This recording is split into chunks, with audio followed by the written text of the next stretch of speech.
Pegue qualquer objeto que esteja sobre a mesa. Pode ser uma caneta, uma xícara, um celular, qualquer coisa. Agora, levante esse objeto um pouco acima do chão e solte-o com cuidado. Ele caiu? Claro que caiu, não é? Você já sabia disso desde o começo. Qualquer ser humano sabe disso. Aliás, provavelmente até qualquer cachorro sabe. Os objetos caem para baixo. Diante disso, o que ainda haveria para investigar? Mas vamos fazer a pergunta mesmo assim: por que eles caem? Se você parasse 100 pessoas na rua e fizesse essa pergunta, provavelmente ouviria 2 tipos de resposta. A maioria diria: porque a Terra está puxando. Já quem costuma assistir a vídeos de ciência, provavelmente corrigiria com um certo orgulho: na verdade, o espaço está deformado e os objetos simplesmente deslizam por essa deformação. Olá, pessoal! As 2 respostas parecem bastante convincentes, mas, na verdade, ambas deixam uma pergunta incômoda que quase ninguém costuma perceber. E hoje, seguindo essa pista, vamos acabar chegando a um suspeito completamente inesperado. Mas vamos segurar um pouquinho esse suspense. Eu garanto, a resposta vai surpreender você. Pois bem, vítimas não faltam. São todos os objetos que já caíram e se quebraram. E temos 2 principais suspeitos: a força da gravidade e o espaço deformado. Mas existe ainda um terceiro suspeito, alguém de quem nem sequer desconfiamos. Pessoal, bem-vindos ao nosso canal Pipa. Eu sou Deluca. Então, a caçada começou.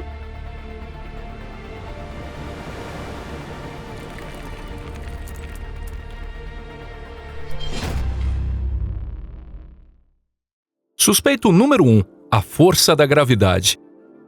Vamos começar pelo principal suspeito. Todo mundo conhece esse nome que a gente aprende na escola: a força da gravidade.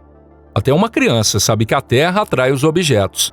E esse suspeito tem um currículo bastante respeitável. Quem primeiro desconfiou dele há mais de 300 anos foi Isaac Newton. Segundo a lenda, ele estava sentado debaixo de uma macieira quando uma maçã caiu em sua cabeça e naquele instante compreendeu tudo. É uma bela história e muito provavelmente apenas uma lenda, mas Newton realmente entendeu o essencial. Ele formulou a equação que diz que quaisquer 2 corpos do universo se atraem mutuamente e que essa força aumenta quanto maior for a massa deles e quanto menor for a distância entre eles. E o mais impressionante é que essa equação funciona. Durante mais de 300 anos ela foi usada para calcular de tudo, das órbitas dos planetas às marés, passando pelos eclipses solares e lunares. Até mesmo a viagem à Lua foi calculada com essa equação e deu exatamente certo. Se uma teoria foi capaz de levar a humanidade até outro corpo celeste e trazê-la de volta com vida, é difícil imaginar um suspeito mais convincente. O caso parece resolvido e muitos investigadores encerrariam a investigação por aqui. Mas nós não somos como a maioria dos investigadores, né? Então não vamos deixar de fazer perguntas incômodas. E a pergunta é muito simples: como? Aqui está a Terra. Aqui está a maçã. Entre elas existe apenas espaço. Não há corda, mola, imã, absolutamente nada ligando uma à outra. Mesmo assim, de alguma forma, a Terra estende a mão através desse espaço vazio até a maçã e lhe dá a ordem: caia. Como? Se na prática não existe nada entre a Terra e a maçã, o que exatamente está puxando a maçã para baixo? É justamente aqui que esse suspeito, que parecia inabalável, começa a gaguejar. Porque nem o próprio Newton conseguiu responder a essa pergunta. Sua famosa frase "não invento hipóteses", se traduzida daquela linguagem polida de acadêmico para uma linguagem comum, significa simplesmente "sinceramente não faço ideia de como isso funciona". Em outras palavras, esse suspeito explica perfeitamente o que acontece na cena do crime. Ele prevê com precisão onde a vítima vai cair e com que velocidade. Mas diante da simples pergunta "como você fez isso?", permanece em absoluto silêncio. E já está assim há mais de 300 anos. A gravidade é um modelo brilhante para descrever o fenômeno que observamos. Todas as evidências apontam para ela. Mas enquanto o mecanismo não for explicado, a defesa sempre poderá explorar essa brecha. Sem essa explicação, talvez esse caso nem se sustentasse em um tribunal. Por isso, ainda não podemos declarar a gravidade de Newton como a verdadeira culpada. Vamos colocar essa pasta de lado com um bilhete dizendo "sabe mais do que consegue explicar" e chamar o próximo suspeito. Aquele suspeito metido que os programas de ciência vivem exaltando: o espaço curvo. o famoso trampolim. Suspeito número 2, o espaço curvo. E agora chegou a vez dele. A grande estrela entra em cena. O suspeito que todo mundo vive elogiando. Seu nome é o espaço curvo. Se o suspeito anterior tinha o respaldo de Newton, esse tem ninguém menos que Albert Einstein. Seu nome é conhecido no mundo inteiro. Sua reputação é impecável e todo mundo adora explicá-lo, desde divulgadores de ciência até crianças que assistiram a alguns vídeos, passando por aquele amigo que gosta de filosofar na cozinha. O argumento dele é o seguinte: na verdade, a gravidade nem existe. Os corpos massivos apenas deformam o espaço ao seu redor. E os objetos simplesmente deslizam por essa deformação. Provavelmente logo em seguida vão desenhar aquele famoso trampolim esticado. No centro dele colocam uma bola pesada representando a Terra. O trampolim afunda e forma uma depressão. Depois fazem uma bolinha menor rolar pela lateral e ela gira em torno do centro enquanto desce pela inclinação. Está vendo? É assim que a Lua gira em torno da Terra. E dizem que a maçã cai exatamente pelo mesmo motivo. Ninguém está puxando nada. Ela apenas rola, seguindo a curvatura do espaço. É uma ideia bonita? Bonita demais. É fácil de entender? Mais fácil impossível. Em resumo, todo mundo fica satisfeito. Mas investigadores veteranos como nós não se contentam tão facilmente, certo? É aqui que começam as perguntas inconvenientes. Vamos olhar esse trampolim com mais atenção. E ele começa a desmoronar diante dos nossos olhos. A primeira contradição. Pense por um instante. Por que a bolinha rola até o centro da depressão? Afinal, por que ela desce em direção ao centro? A resposta é simples, porque a gravidade da Terra a puxa para baixo. Se eliminarmos a gravidade, nada vai rolar para lugar nenhum. A bolinha simplesmente ficará parada, flutuando onde estava. Tem algo estranho nisso, não acha? O próprio desenho criado para explicar a gravidade só funciona porque existe gravidade por baixo dele. Ou seja, estamos usando a gravidade para explicar a gravidade. É como responder a pergunta: por que a água é molhada? Dizendo porque ela é úmida. Isso não explica absolutamente nada. Além disso, em escala cósmica, a Terra é minúscula.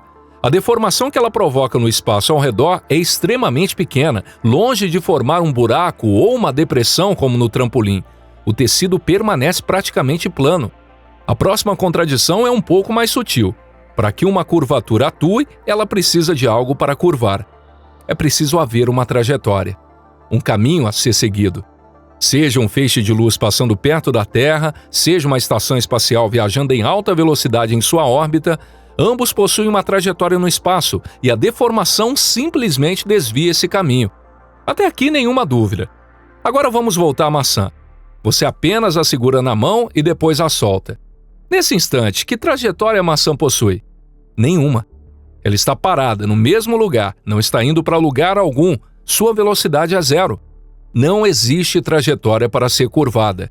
Pensando assim, parece que um espaço curvo não deveria fazer diferença alguma para uma maçã completamente parada, já que não existe nenhuma trajetória para desviar. E mesmo assim a maçã cai. Ela está imóvel no ar e, de repente, dispara para baixo. Então por que a Terra ainda consegue fazê-la se mover? Por que isso acontece? E esse suspeito tão famoso, a estrela das explicações científicas que todos adoram exaltar diante de uma simples maçã parada, fica tão calado quanto o velho suspeito da escola de Newton. O espaço curvo explica brilhantemente por que a luz que passa perto da Terra muda de direção e por que uma estação espacial em órbita segue uma trajetória curva. Mas ele não consegue explicar por que uma maçã simplesmente pendurada sem fazer nada começa a cair. No entanto, a maçã cai, não é? Mesmo estando parada. Alguma coisa não fecha. Temos dois suspeitos, ambos apoiados por gigantes da ciência, mas diante da pergunta mais simples de todas, por que a maçã cai, ambos permanecem em silêncio. A força da gravidade não consegue explicar através de que meio ela atua. E o espaço curvo não consegue explicar como faz um objeto parado começar a cair. Pelo visto, estamos lidando com uma enorme organização criminosa e o verdadeiro chefe ainda continua escondido nas sombras. Mas já começamos a enxergar onde ele pode estar. A pista já apareceu. Eu mesmo repeti várias vezes a expressão maçã parada. E quem estiver prestando bastante atenção já deve estar perguntando: parada em relação a quê? Em relação ao quarto, ela realmente está parada. Mas junto com a Terra, ela está viajando ao redor do Sol a cerca de 30 km por segundo. E junto com o Sol, está girando ao redor do centro da galáxia a mais de 200 km por segundo. No universo não existe repouso absoluto, tudo depende do referencial. Muito bem, exatamente isso. É claro que essa ainda não é a resposta, mas essa observação é justamente a chave para entendermos o problema. Já vamos voltar a esse ponto. Antes, vamos organizar as ideias. Vamos considerar que estamos sobre a Terra, observando a maçã bem ao lado dela. Nesse referencial, a maçã realmente está parada diante de nós e ainda assim cai. Esse é um mistério em sua forma mais pura. O objeto que está em repouso em um determinado referencial começa a se mover para baixo dentro desse mesmo referencial. Quem foi que o empurrou? A verdadeira culpada. Para descobrir quem está empurrando a maçã, precisamos voltar àquela objeção que muitos de vocês já tinham feito. Não existe nada completamente parado. Tudo depende do referencial. Mas existe um movimento que está sempre presente, independentemente do referencial. Esse movimento é o movimento através do tempo. E agora entra em cena outro cúmplice desse mesmo grupo, o tempo curvo. Desde a época de Albert Einstein, sabemos que espaço e tempo formam juntos uma única estrutura quadridimensional. E nela o tempo está longe de ser apenas um pano de fundo. Ele é uma verdadeira quarta direção, pela qual avançamos da mesma forma que nos movemos para a esquerda ou para cima. Nesse exato momento, todos nós estamos viajando pelo espaço-tempo à velocidade da luz. A única diferença é que, em vez de avançarmos pela sala, seguimos do segundo atual para o próximo segundo, em direção ao futuro. É uma imagem realmente bonita, mas para capturar o verdadeiro culpado, uma imagem bonita não basta. O que precisamos é entender o mecanismo. Então, vamos a ele. Um corpo de grande massa, como a Terra, deforma o espaço-tempo. Mas preste atenção, o que ela deforma principalmente não é o espaço, é o tempo. Perto de uma massa, o tempo passa mais devagar. Um pouco mais longe, ele passa um pouco mais rápido. Mas longe ainda, passa mais rápido ainda. Ao redor da Terra existe um gradiente invisível no fluxo do tempo. Quanto mais perto dela, mais denso e mais lento o tempo se torna. Agora vamos ao mecanismo da queda. Imagine esse fluxo e pense na maçã como se ela tivesse uma cabeça e pés. A parte de cima está um pouco mais distante da Terra, enquanto a parte de baixo está um pouco mais perto. Isso significa que a parte inferior experimenta um tempo que passa um pouquinho mais devagar do que a parte superior. A diferença é mínima, mas existe. Um objeto mergulhado nesse fluxo de tempo deformado não consegue permanecer imóvel. Tudo que avança em direção ao futuro acaba inevitavelmente sendo levado para a região onde o tempo passa mais devagar, ou seja, para baixo, em direção à Terra. Uma comparação simples seria um barco em um rio cuja correnteza tem velocidades diferentes em cada trecho. Se a corrente não for uniforme, um barco solto não conseguirá manter sua trajetória original e começará a derivar em uma determinada direção. No caso da gravidade, quem desempenha o papel dessa corrente deformada não é a água, mas o próprio ritmo com que o tempo passa.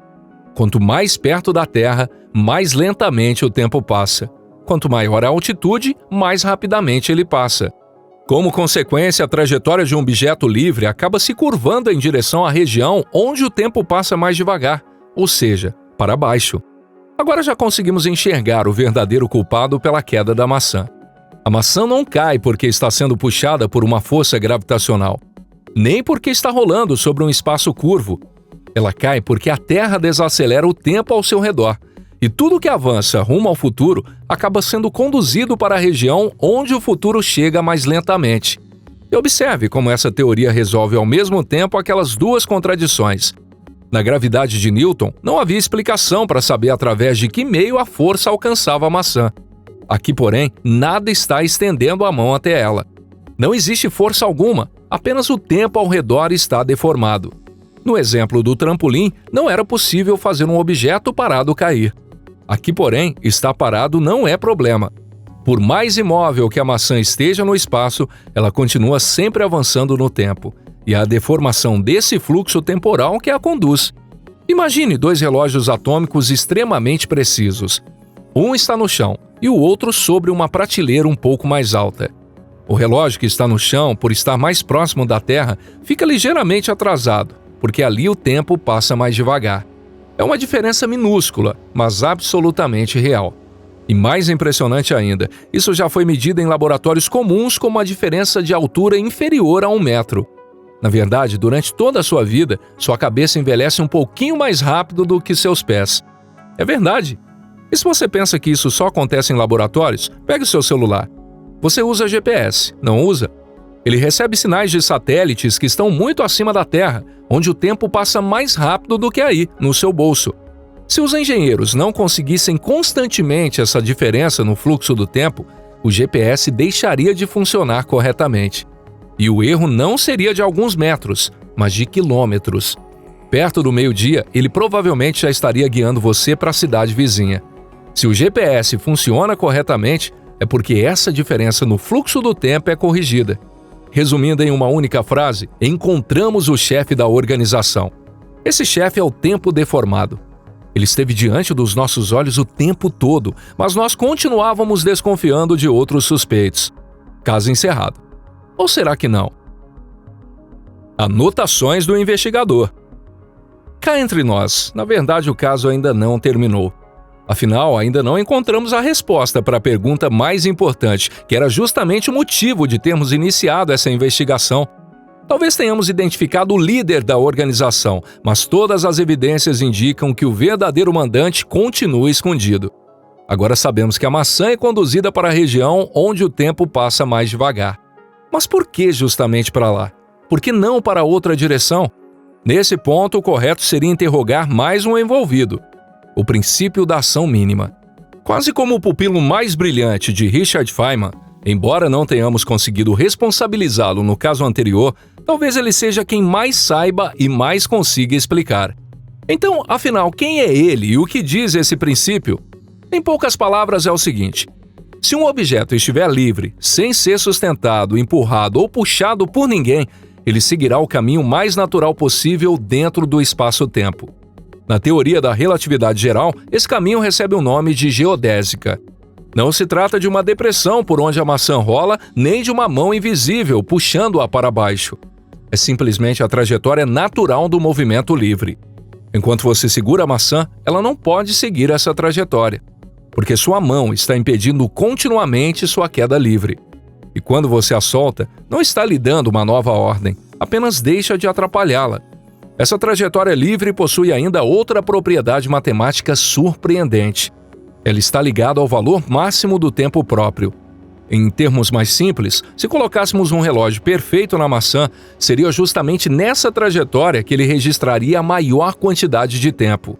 Traduzindo essa matemática aparentemente fria para uma linguagem humana, entre todos os caminhos possíveis que ligam um ponto aqui e agora ao ponto ali em algum momento do futuro, a maçã sempre escolhe, sem jamais errar, o único caminho no qual ela vive o máximo possível do seu próprio tempo. Para mim, isso parece um motivo extremamente convincente. É claro que a maçã não está pensando em nada disso, mas o fato é que perto da Terra, essa trajetória livre aponta para baixo. Isso mesmo, não é a Terra que está puxando você, ela apenas deformou o espaço-tempo.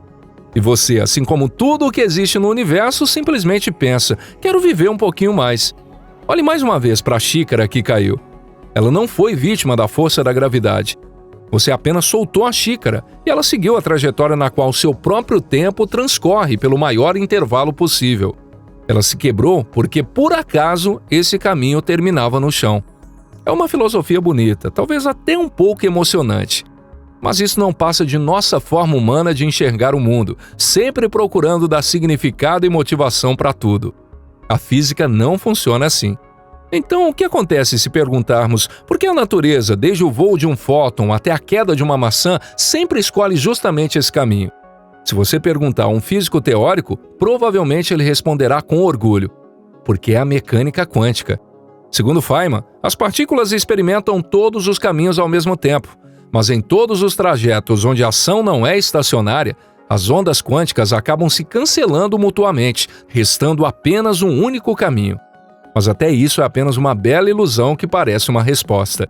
Porque se perguntarmos, então por que as próprias ondas quânticas são feitas para escolher esse caminho? A ciência esbarra em um muro. Nós apenas deslocamos o mistério para um nível mais profundo. De Newton a Einstein, passando por Feynman, A física descreve com extraordinária precisão como esse mecanismo funciona, com precisão de até 1/1000º de segundo. Mas por que o universo funciona segundo essas regras desde o princípio? Por que busca uma harmonia tão extrema? Para isso, a ciência ainda não tem resposta. E se você gostou desse vídeo, deixe o seu like e compartilhe com seus amigos. E muito obrigado por assistir até o final. E a gente se vê na próxima aqui no canal Pipa. Até lá!